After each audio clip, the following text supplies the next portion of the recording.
الحمد للہ رب العالمین والعاقبۃ للمتقین والصلاة والسلام علی اشرف الانبیاء والمرسلین وعلی آلہ وصحبہ اجمعین، اما بعد۔ اعوذ باللہ من الشیطان الرجیم، بسم اللہ الرحمن الرحیم۔ یا ایہا الذین آمنوا اتقوا اللہ ولتنظر نفس ما قدمت لغد واتقوا اللہ ان اللہ خبیر بما تعملون۔ صدق اللہ العظیم وصدق رسولہ النبی الکریم۔ ان اللہ وملائکتہ یصلون علی النبی یا ایہا الذین آمنوا صلوا علیہ وسلموا تسلیما۔ الصلاة والسلام علیک یا سیدی یا رسول اللہ وعلی آلک واصحابک یا حبیب اللہ۔ اللہم صلی علی سیدنا و مولانا محمد معدن الجود والکرم وآلہ وبارک وسلم۔ حمد و صلاۃ کے بعد اللہ تبارک و تعالیٰ نے قرآن مجید سورۃ الحشر کے اندر ارشاد فرمایا ہے کہ یا ایھا الذین آمنوا اتقوا اللہ، اے ایمان والو اللہ سے ڈرو، وَلْتَنْظُرْ نَفْسٌ مَا قَدَّمَتْ لِغَدٍ، ہر آدمی یہ سوچ لے کہ اس نے اپنے آگے کیا بھیجا ہوا، جو اس نے آخرت کے لیے جمع کرایا ہے وہ کیا ہے، یہ غور کر لے وہ۔ وَاتَّقُوا اللَّهَ، اور پھر ڈر جاؤ اللہ سے۔ ان اللہ خبیر بما تعملون، فرمایا تم جتنے مرضی پردے ڈالتے پھرو، تمہارے رب کو تمہارے تمام کاموں کی خبر ہے، اسے پتہ ہے تم کیا کرتے، وہ جانتا ہے۔ عزیز دوستو، بزرگوں اور بھائیوں، قرآن مجید نے دو چیزوں پر بڑا زور دیا ہے، ایک اللہ کو ماننا، اور اللہ کو ماننے کا مطلب ہے نبی پاک کو بھی ماننا، اللہ کو ماننے کا مطلب ہے کتابوں کو بھی ماننا، قرآن پاک کو بھی ماننا۔ لیکن دو باتیں آپ کو زیادہ ملیں گی، ایک ایمان، اور اس کے بعد سب سے زیادہ زور ہے ایمان بالآخرت پر، آخرت کو مانو۔ وَمِنَ النَّاسِ مَن يَقُولُ آمَنَّا بِاللَّهِ وَبِالْيَوْمِ الْآخِرِ وَمَا هُمْ بِمُؤْمِنِينَ۔ اللہ فرماتے ہیں کچھ لوگوں کا دعویٰ ہے کہ ہم اللہ اور آخرت پر ایمان رکھتے ہیں، حالانکہ وہ ایمان نہیں رکھتے، دعویٰ کرتے ہیں، نفاق کا مظاہرہ کرتے ہیں، منافقت کرتے ہیں۔ جو اللہ کو ماننے والا ہوتا ہے اس کا رنگ اور ہوتا ہے، جس کو پتہ ہوتا ہے قیامت کے دن اللہ کے حضور کھڑے ہونا ہے، اس کے اعمال یہ نہیں مانتے، کہتے ہیں ہم مانتے ہیں، پر مانتے، دعویٰ ہے کہ ہم مانتے ہیں آخرت کو بھی اور اللہ کو بھی، پر نہیں مانتے۔ قیامت قائم ہونا ضروری ہے، اگر وقوع قیامت نہ ہو تو ظالم کی تو موجیں لگ گئیں، جابر تو موج کرے گا، فاسق اور فاجر تو کہیں گے دنیا میں بھی ہم اپنے اقتدار کے زور پر جیتے رہے، آج بھی ہمیں پوچھنے والا کوئی نہیں۔ عقلاً نقلاً قیامت کا قائم ہونا ضروری ہے۔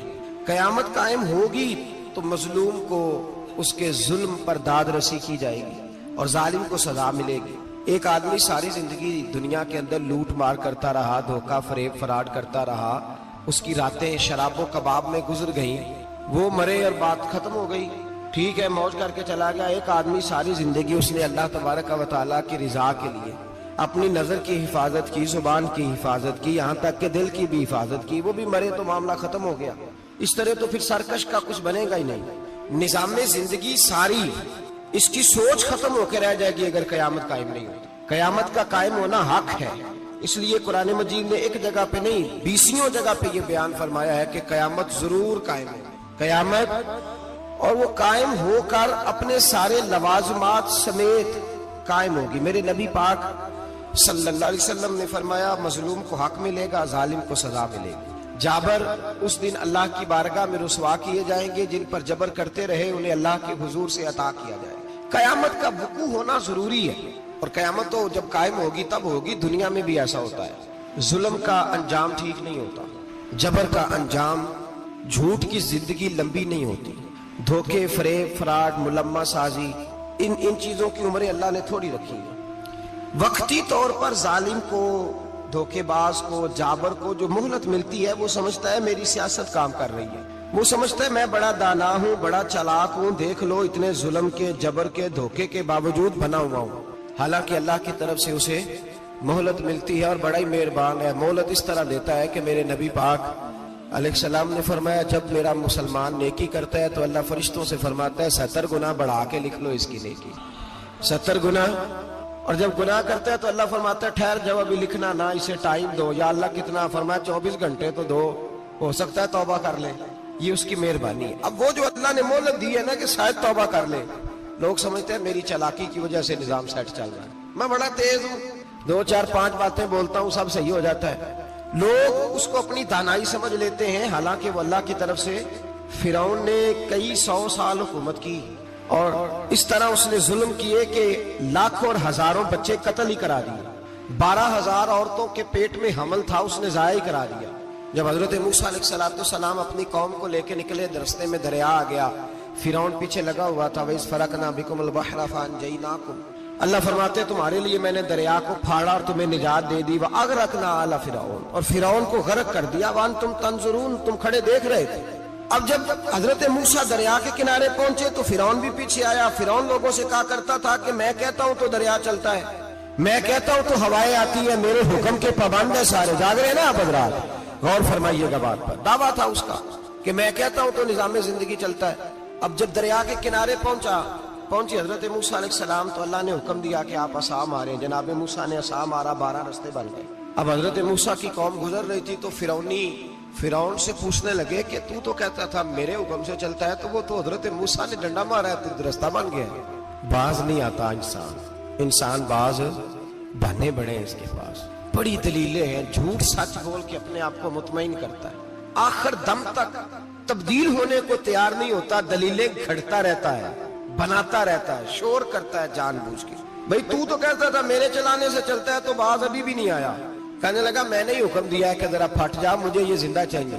باز رسی جل گئی بال. کہنے لگا میں نے ہی کہا ہے دریا کو کہ یہ مجھے زندہ چاہیے، میرے بھاگے ہوئے ہیں تو اس لیے پھٹا ہے، تو آؤ میرے ساتھ دریا کراس کرے. تو پتا تو ان کو بھی تھا نا جتنا تو رب بنا ہوا ہے، پتا تو تھا، سارے جانتے تھے. کہنے لگے تو پہلے کراس کر، اگر تو بچ گیا تو ہم بھی پیچھے آتے ہیں. اب چاروں ناچار.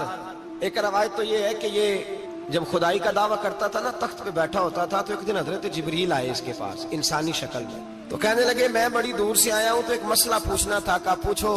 کہنے لگے ایک غلام تھا کسی بادشاہ کا، تو بادشاہ نے اسے تھوڑی دیر کے لیے ایک علاقے کی سربراہی دے دی. کتنی دیر کے لیے ہمیں سربراہیاں ملتی ہیں؟ کیوں جی؟ تھوڑی دیر کے لیے ملتی ہے نا. تھوڑی دیر کے لیے سربراہی دے دی ایک غلام کو. ذرا بات کو سمجھیے. حضرت جبریل پوچھتے ہیں، کہتے ہیں سربراہی مل گئی. اب وہ مالک ہی بن کے بیٹھ گیا ہے، وہ بات ہی نہیں سنتا. اس کو تھوڑی دیر کے لیے بنایا تھا، وہ تو خدائی کا دعویٰ کرنے لگا ہے. آپ بتائیں اس کا انجام کیا ہونا چاہیے؟ یہ مسئلہ پوچھنے آیا ہوں. تو فرعون کہنے لگا اس کا انجام یہ ہے کہ اسے پانی میں گوتے دے دے کے مار دے.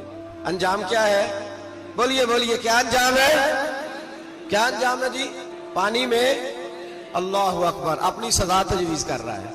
اس کی سزا کہ اسے پانی میں گوتے دے دے کے مارو ظالم کو. اسے تھوڑی دیر کے لیے بنایا تھا اور وہ چھائی گیا ہے، قبضہ ہی کر گیا ہے. حضرت جبریل کہنے لگے جی آپ لکھ کے دے دیں گے؟ کہنے لگا لاؤ لکھ دیتے ہیں. لکھوا لیا. جناب جبریل رکا لے کے تشریف لے گئے. اب جب فرعون دریا میں آیا نا تو اللہ نے حکم دیا مل جا. جب دریا ملا چیخنے لگا تو حضرت جبریل آئے. کہنے لگے تیرا ہی فتویٰ ہے، یہ تیری سزا ہی ہے نا.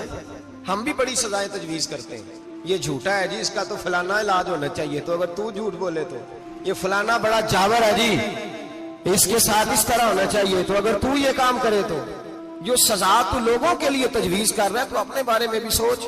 اب جب گوتے آئے نا، آخری وقت دیکھا وہ فرعون جو کہتا تھا میری مرضی سے دریا چلتا ہے. علامہ صاوی نے تفسیر صاوی میں لکھا ہے تڑپ کے رونے لگا. جب یہ مزاج ہے، ایک دفعہ اوپر آتا ہے آدمی جب دریا میں جاتا ہے، اوپر آیا تو چیخنے او میرے حواریو خدا کا واسطہ مجھے بچاؤ. کہنے لگے تو کہتا تھا میری مرضی سے چلتا ہے. بے بسی ہے، تڑپتا ہے، روتا ہے. وارث شاہ مان کری نہ وارثہ دا، رب بے وارثہ کر کے مار دائی. تڑپ رہا ہے، چلا رہا ہے، کوئی مدد کو نہیں پہنچتا. اب جب آخری گھوتا آیا تو کہنے لگا آمنا بے رب موسیٰ و ہارون. میں موسیٰ کے رب کو بھی مان گیا، ہارون کے رب کو بھی. اللہ نے فرمایا نہیں، اب تیرا ماننا قابل قبول ہے. اس وقت ماننا تھا جب تجھے مہلت دی تھی، جب تو جوان تھا. بڑھاپا آتا ہے، بیماری آتی ہے، جوان آدمی بیماری کا شکار ہوتا ہے تو کہتا ہے یا اللہ ایک دفعہ صحیح کر دے، میں ساری پڑھا کروں گا. ایک دفعہ ٹھیک کر دے، میں مسجد میں رہوں گا، میں اگلے سال اعتکاف بھی کروں گا، میں ساری تراویحیں پڑھوں گا. تو اس وقت پڑھنی تھی جب تجھے مہلت دی تھی. اس وقت پڑھنا تھا جب اللہ نے تجھے آسانی دی، زندگی دی. اگلا وقت یہ حال ایک کا نہیں ہوا. نمرود کو دیکھ لیں، حضرت ابراہیم علیہ السلام کو کہتا تھا میں رب ہوں. آپ نے فرمایا رب تو وہ ہے جو زندہ کرتا اور مارتا ہے. ایک موت کا قیدی بلایا, کہنے لگا ہاں بھائی کتنے دن رہ گئے تھے پھانسی میں؟ کہنے لگا جی پرسوں ہونی تھی. کہا جا تجھے آزاد کیا, لو میں بھی زندگی دیتا ہوں. ایک بے گناہ آدمی کو پکڑ کے قتل کر دیا, کہتا میں بھی مارتا ہوں. حضرت ابراہیم علیہ السلام کہنے لگے تو بیوقوفوں جیسی دلیلیں دے رہا ہے, چل اس طرح کر, میرا رب سورج مشرق سے نکالتا ہے, تو اگر رب ہے تو مغرب سے نکال کے دکھا. اب دلیل کا جواب کوئی نہیں تھا تو کہنے لگا پکڑو اور آگ میں ڈال دو. اللہ کے نبی کو آگ میں ڈالنے والا, یہاں ایک مچھر بیٹھا ہے, 400 سال حکومت کی اور خدائی کا دعویٰ کیا. یہاں مچھر بیٹھا تھا, چھینک آئی تو مچھر اندر چلا گیا. پہلے دربار کا ادب یہ تھا کہ جو آئے سجدہ کرے. اب اس کے سر پہ کوئی چیز مارتا تھا تو اسے سکون ہوتا تھا, مچھر تھوڑی دیر کے لیے اس کا دماغ چھوڑتا تھا. او بھائی یہ اس دھرتی پہ اللہ نے لوگوں کو نظارے دکھائے اور ہمیں سمجھانے کے لیے دکھائے, ہمیں تفکر کی, غور کی دعوت دی کہ دیکھ لینا, اپنے عمل کو پرکھنا. تمہارے عمل حضرت موسیٰ کے فرما برداروں جیسے ہیں, جناب ابراہیم کے فرما برداروں جیسے ہیں, یا بن کے بیٹھ گئے ہو؟ اب دربار کا ادب یہ ہے, بے بسی کا یہ حال ہے کہ جوتے لٹکتے ہیں دربار میں, جو آتا ہے جوتا کھینچتا ہے. اور ادب یہ ہے کہ 10 جوتے نمرود کے سر پہ مارو, اور 400 سال جوتے لگتے رہے. روتا تھا, جو آدمی آتا تھا منتیں کرتا تھا, کہتا تھا کہیں سے کوئی دوائی مل جائے گی. پاگلوں جیسی زندگی گزاری, پاگلوں جیسی سخت. وہ تو حساب, وقوع قیامت تو حساب ہوگا ہی. یہاں لوگ پاگل ہو کے مرتے ہیں, معذاللہ نفسیاتی مریض ہو کے مرتے ہیں. یہاں آخری وقت اتنا سخت آتا ہے کہ دنیا موت کی دعائیں مانگتی ہے. میرے بھائی جب انسان ظلم کرتا ہے تو بھول جاتا ہے کہ شاید مجھے پوچھے گا کوئی نہیں. جب وہ زیادتی کرتا ہے تو بھول جاتا ہے. جب وہ کسی کا حق کھاتا ہے تو وہ کہتا ہے شاید اس کا تو وارث ہی کوئی نہیں جس کو میں لوٹ رہا ہوں. لیکن جب اللہ کی پکڑ آتی ہے, حجاج بن یوسف ظالم تھا, اس نے اچھے کام بھی کیے تھے. قرآن پاک پر زیر زبر آراب حجاج بن یوسف نے لگوایا. محمد بن قاسم کو ہندوستان سندھ کے علاقے فتح کرنے بھی حجاج بن یوسف نے بھیجا تھا. ساری خوبیاں اپنی جگہ پر, ظالم بہت بڑا تھا. کسی آدمی نے اس کے سامنے کونے کی طرف منہ کر کے ساتھ والے سے بات کر لی تو کہنے لگا میرے خلاف کیا, اس کو لے جاؤ, 2 ٹکڑے کر کے واپس لے آؤ. توتی بولتا ہے نا اقتدار, جب کسی کے ہاتھ اقتدار ہوتا ہے نا, وہ چاہے ایک گھر کا ہی کیوں نہ ہو, وہ 10 بندے فیکٹری میں کام کرتے اور جو ان کا مالک ہوتا ہے وہ کہتا میں مالک ہوں, مجھے مانو. جب تو صاحب اقتدار ہوتا ہے نا, جب تو سسر بن کے بیٹھتا ہے اور کسی غریب گھر کی بہو آتی ہے 2-4 تو کہتا میرا اقتدار ہونا چاہیے. جب میں کھانسنے لگوں تو ہر آدمی کے ہاتھ میں ٹشو پیپر ہونا چاہیے. جب میں بولنے لگوں تو بندے ہوئے ہاتھوں سے ہر آدمی جی کرتا ہوا کھڑا ہونا چاہیے. جس آدمی کا, اور یہ کام بہو بھی کرتی ہے کئی دفعہ, وہ بھی کہتی ہے کہ تمہیں پتا نہیں میں کتنا لمبا چوڑا جہیز لے کے آئی ہوں. جب میں سونے کے لیے اپنے بیڈ روم میں جاؤں تو خبردار بوڑھے بابے کو اجازت نہیں کہ وہ کھانسے. اماں کو چاہیے کہ اگر اس کو بڑی سخت پیاس بھی لگی ہے تو میرے سوتے باورچی خانے میں برتن نہ کھٹکھٹائے. جو جہاں بھی جس اسٹیج پہ بھی بیٹھتا ہے وہ کہتا ہے کوئی نہیں مجھے پوچھنے والا, میں مطلق العنان ہوں. جوان بوڑھوں کا مذاق اڑاتے ہیں, سمجھتے ہیں شاید کبھی بوڑھے نہیں ہونے, مذاق اڑاتے ہیں. تندرست لوگ بیماروں کا مذاق اڑاتے ہیں, شاید کبھی بیمار نہیں ہونا. حجاج بن یوسف ظالم تھا, ظلم کرتا تھا, زیادتی کرتا تھا. حضرت سعید بن جبیر ایک تابعی بزرگ تھے, اتنے بڑے بزرگ تھے کہ ساری رات نماز پڑھتے تھے, سارا سال روزہ رکھتے تھے. ایک دن انہوں نے منبر پہ بیٹھ کے کہا کہ حجاج ظلم سے باز آ جائے ورنہ اللہ کی لاٹھی بڑی بے آواز ہے. اللہ کی لاٹھی, اس کا کیا مطلب ہوتا ہے؟ اس کا مطلب ہے جب رب کی لاٹھی چلتی ہے تو اس کی آواز, جی اس کا پہلے کوئی پیغام, وہ پہلے اعلان نہیں کرتا کہ تگڑے ہو جاؤ لاٹھی چلنے لگی ہے. لاٹھی چلتی ہے پر اس کی آواز, سمجھ آ رہی ہے میری بات کی؟ جمعۃ الوداع کے لیے تشریف لانے والے عوام خاص غور فرمائیے گا. حجاج بن یوسف کو پتا چلا کہ حضرت سعید بن جبیر نے میرے خلاف بات کی, بلا لیا. کہنے لگا تو نے میرے خلاف بات کی؟ فرمانے لگے کی ہے. کہنے لگا تجھے پتا ہے میں قتل کر دوں گا. آپ فرمانے لگے نہ تو زندگی کا مالک ہے نہ موت کا مالک ہے, تو کیسے قتل کر؟ کہنے لگا تجھے پتا ہے میرا. فرمایا میں نے تجھے نہیں, میں نے تو کئی شداد, کئی حماد, کئی قارون, کئی فرعون, کئی نمرود دیکھے, کئیوں کی داستانیں سنی. تو کون ہے؟ تو چھوٹا سا ہے. ایک جملہ ہے مولا جلال الدین رومی کا, بڑے درویش تھے, ایک بات کہہ گئے. کہنے لگے نمرود جتنے پیسے نہیں, فرعون جتنی حکومت نہیں, قارون جتنی دولت نہیں, ورنہ فرمانے لگے میرے زمانے میں بھی کئی لوگوں کا خدا بننے کو دل کرتا ہے, کئی لوگوں کا دل کرتا ہے, لیکن نمرود جتنے پیسے, فرعون جتنی طاقت اور قارون جتنی دولت نہیں, ورنہ ہو سکتا ہے لوگ دعویٰ کر جائیں معاذ اللہ ثم معاذ اللہ. یہ آج سے کئی 100 سال پہلے وہ کہہ رہے ہیں, آج تو حالات بڑے ابتر ہیں. اس کی نسبت خطرناک. فرمانے لگے حضرت سعید بن جبیر تو زندگی موت کا مالک نہیں. کہنے لگا پکڑو قتل کرو اسے لے جاؤ. جب پکڑ کر کھینچ کر لے جا رہے تھے نا تو حضرت سعید بن جبیر مسکرانے لگے. اب ظالم کے سامنے مسکرائے تو اس کو بڑا غصہ آیا. یہ میرا مذاق اڑاتا ہے. بلا لیا, ادھر آؤ, کیوں مسکرا رہے ہو, کیا ہوا؟ تو حضرت سعید بن جبیر کہنے لگے میں مسکرا رہا ہوں تیری بیوقوفی پر اور اپنے اللہ کی دی ہوئی ڈھیل پر. میں مسکرا رہا ہوں کہ یا اللہ کیا بات ہے, کیا تیرا شان ہے, کیسے لوگوں کو ڈھیل دی ہوئی ہے. میں مسکرا رہا ہوں تیری بیوقوفی پر کہ تو سمجھتا ہے شاید مجھے پوچھنے والا کوئی نہیں. کہنے لگا اس کو باہر نہ لے جاؤ, میرے سامنے قتل کرو. ٹھیک ہے جی. قتل کرنے لگے تو حضرت سعید بن جبیر نے منہ کعبے کی جانب کر لیا. انی وجہت وجہی للذی فطر السماوات والارض حنیفا وما انا من المشرکین. جب آپ نے یہ آیتیں پڑھی نا کہ میں نے منہ کر لیا ہے اپنے رب کی جانب, کرو مجھے قتل. کہنے لگا نہیں نہیں, اس کا منہ پھیرو, کعبے کی طرف ہو کے قتل نہ ہو. ہے ظالم پر پاگل ہو گیا ہے. حضرت سعید بن جبیر کے حوصلے نے شکست دے دی, ناکام ہو گیا, مخبوط الحواس ہو. کہنے لگا اس کا منہ پھیر دو. جب کعبے سے پھیرا تو آپ فرمانے لگے للہ المشرق والمغرب فانما تولى فثم وجه اللہ. اللہ فرماتا ہے تو مشرق اور مغرب سارا ہی اللہ کا ہے. جدھر بھی منہ کرو گے ادھر اللہ ہی اللہ ہے. جدھر بھی منہ کرو گے ادھر اللہ ہی اللہ ہے. چاروں جانب پھیر دے, جدھر منہ پھیرنا ہے تو نے پھیر دیا منہ. حضرت سعید بن جبیر کے گلے پہ خنجر رکھا تو آپ نے ہاتھ اٹھائے. کہنے لگے اے اللہ میرے بعد اسے کسی اور پر مسلط نہ کرنا, میرے بعد کسی اور پر مسلط نہ, بس میں آخری ہوں. جب آپ ذبح ہوئے تو اتنا خون نکلا کہ لوگ کہتے ہیں جتنا اونٹ کے وجود سے نکلتا. تر ہو گیا سارا اس کا دربار. ایک سمجھدار آدمی کو بلا کے کہنے لگا اتنا خون میں نے بڑے بندے قتل کرائے ہیں پر اتنا خون نہیں نکلا. تو وہ کہنے لگے لوگ مر جاتے, مرتے وقت ڈر جاتے ہیں, سہم جاتے ہیں, خون سکڑ جاتا ہے. لگتا ہے یہ شخص جب دنیا سے گیا ہے تو ڈٹ کے گیا ہے, یہ ڈٹ کے گیا ہے دنیا سے. حجاج بن یوسف رات کو سویا تو تڑپ کے اٹھا. کیا ہوا؟ گھر والے کہنے لگے کیا ہوا؟ کہنے لگے سعید بن جبیر خواب میں آیا اور کہتے ہیں اٹھ مجھے بتا تو نے مجھے کیوں قتل کیا, بتا کیوں مارا. اگلی رات پھر سویا تو وہی خواب, پھر سویا تو وہی. گناہ نفسیاتی مریض بنا دیتا ہے. ظلم تجھے مخبوط الحواس کر دیتا ہے. جب تو زیادتی کرتا ہے تو اللہ فرماتے ہیں کہ تو اللہ کو بھولتا ہے, اللہ تجھے اپنا آپ بھلا دیتا ہے. پھر تو بھول جاتا ہے, پھر تو سیدھے رستے پہ چلتا ہے پر بھٹک جاتا ہے, پھر تو صحیح رستوں کا تعین کر کے بھی گمراہ ہوتا ہے, پھر تو روز وہی گاڑی چلاتا ہے پر اب جب تو بریک لگاتا ہے تو نہیں لگتی. جب گناہوں کے ساتھ تو مخبوط الحواس ہوتا ہے تو روز وہ کاروبار کرتا ہے, لیکن جب تیرے گناہ تجھے گھیر لیتے ہیں پھر اسی کاروبار میں تو نقصان اٹھاتا ہے. حجاج بن یوسف تڑپتا ہے, روتا ہے, یہاں تک کہ بیمار ہو گیا. پیٹ میں درد ہوتی ہے, پتہ نہیں کیا ہوا, تکلیف ہوتی ہے, پتہ نہیں. سارے حکیم, طبیب, ڈاکٹر کوئی نہ سمجھ سکا کہ بیماری کیا ہے. جو بیماریاں خدائی ہوتی ہیں ان کا لوگوں کو پتا, جو آزمائشیں رب کی جانب سے ہوتی ہیں وہ ڈاکٹروں کے ہتھے نہیں چڑھتی. جو تکلیفیں اللہ دیتا ہے ان کا حکیم طبیب علاج نہیں کر پاتے, مشکل. اور شفا اسی وقت ہوتی ہے جب اللہ دینا چاہے, اور جب رب ہی دینا نہ چاہے تو بڑے بڑے ڈاکٹر کہتے ہیں کہ ہمارے بس کی بات نہیں رہی. بغداد سے حکیم آئے, پیٹ دیکھا, کہنے لگے نہ تیرے معدے میں کوئی دقت ہے, نہ تیرے جگر میں, نہ کسی اور جگہ, ماجرا کیا ہے؟